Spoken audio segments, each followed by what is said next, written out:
জামাত আমিরের নির্বাচনী প্রচারণায় দক্ষিণবঙ্গের আজ দ্বিতীয় দিন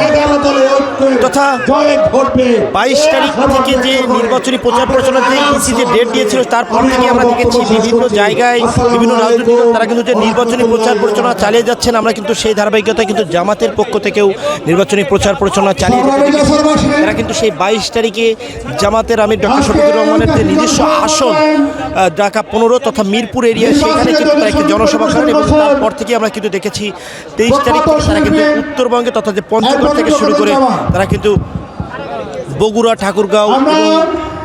গাইবান্ধা তারা কিন্তু এখানে সমাবেশ করেন। পরবর্তীতে আমরা কিন্তু দেখেছি পাবনা হয়ে শেষ করেন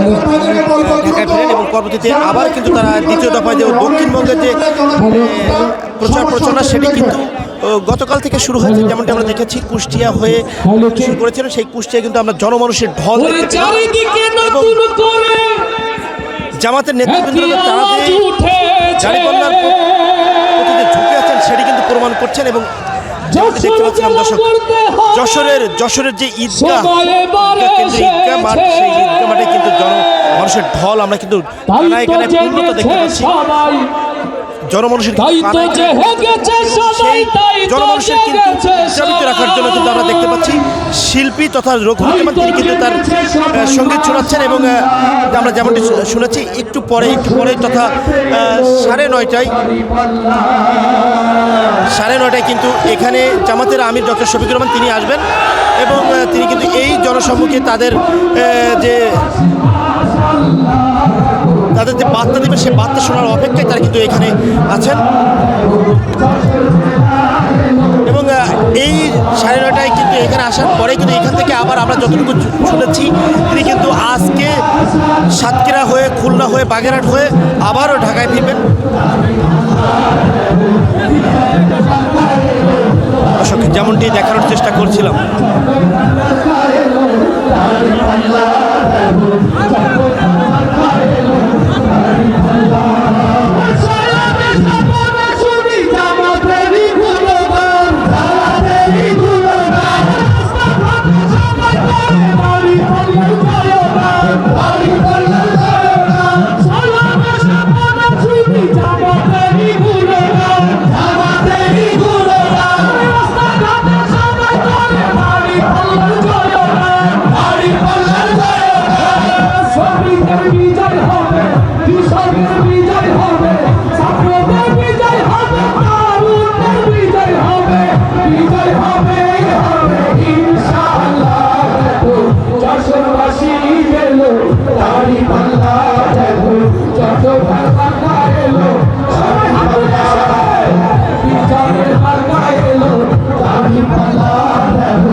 দর্শক যেমনটি বলছিলাম এই সাধারণ যে নেতাকর্মীদের কিন্তু উৎসাহিত করার জন্য কিন্তু এই ইসলামী সঙ্গীত গাচ্ছিলেন রকুনুজ্জামান, এবং আমরা যেমনটি দেখতে পাচ্ছি মঞ্চে কিন্তু শিবিরের যে নতুন যে সভাপতি তথা সাদ্দাম তিনি কিন্তু উপস্থিত আছেন, এবং সেক্রেটারি জেনারেল গোলাম পরোয়ার জামাতের যে সেক্রেটারি জেনারেল তিনিও কিন্তু উপস্থিত আছেন। এবং আমরা যতটুকু জানতে পারছি আর একটু পরেই কিন্তু জামাতের আমি ডক্টর শফিকুর রহমান তিনি কিন্তু এসে পৌঁছাবেন, এবং তিনি কিন্তু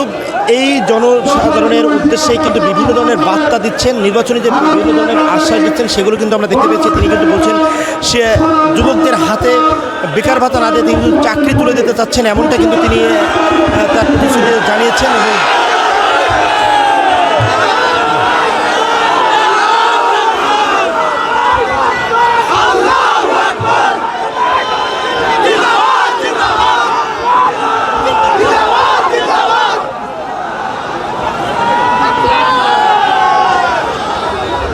দর্শক যেমনটি বলছিলাম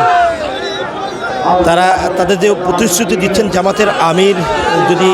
জামাত ক্ষমতায় আসে সেক্ষেত্রে যে প্রতিশ্রুতি দিচ্ছেন তারা কিন্তু সেই প্রতিশ্রুতি নিচ্ছেন, এবং সেই প্রতিশ্রুতি নেওয়ার জন্য যশোরবাসী তারাও কিন্তু অপেক্ষা করছেন। দর্শক এই ছিল যশোর থেকে সর্বশেষ আপডেট।